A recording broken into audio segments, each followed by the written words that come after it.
Hello, this is Tara with Wellness with Tara. I hope you are doing well today.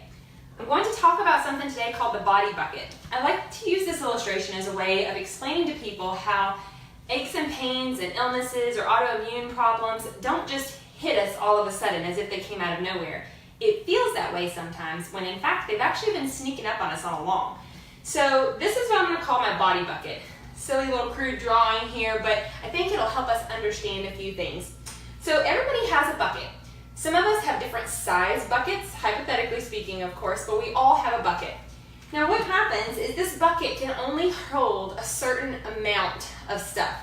My bucket here specifically is the things that are not good for your body, okay? Our bodies are gloriously made and created to be able to hold a lot and to process a lot, but it can't do everything. At some point, this bucket spills over. So for example, for some people, one thing that may put something into this bucket is allergens.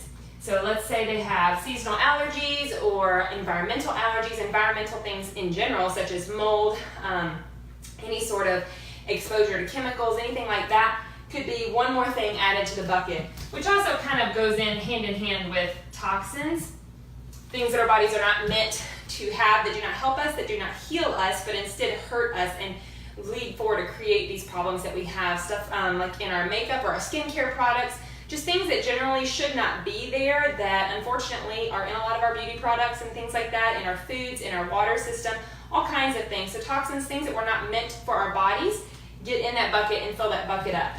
Another might be lack of exercise or movement. So again, in our society today, a lot of us work in jobs where we're sitting down all day, and while that might seem nice and comfy and cozy, unfortunately it's contributing to part of our illness as a society.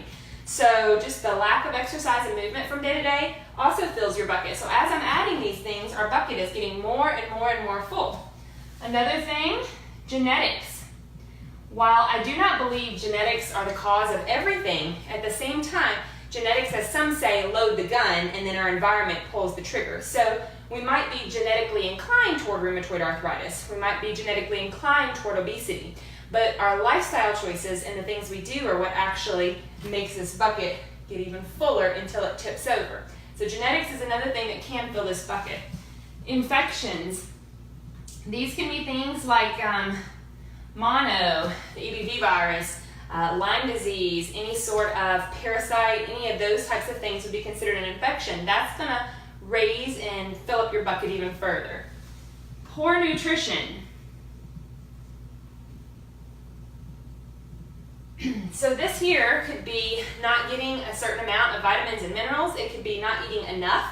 It could be eating too much. I'm not going to tell you that there's one right way for everybody to eat because I feel like it is an individualized thing, though I do think there are some general tips that are going to be beneficial for most people, and then we work on an individual basis to figure out those other things in there. But poor nutrition in general, eating too much, eating too little, not getting enough vitamins, minerals, phytonutrients, all of those good things for our bodies to make us healthy, that's another thing that fills our bucket.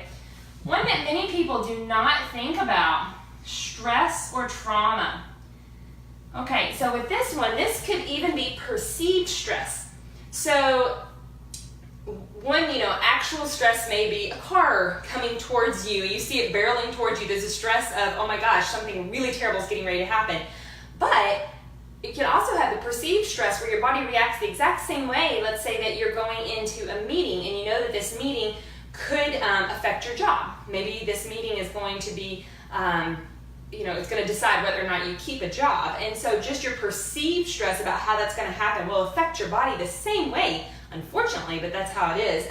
Trauma as well. There's been books written on this topic, especially even growing up. Even trauma as a child, in addition to trauma that you're currently going through, is going to fill this bucket until it is properly dealt with. Lack of sleep.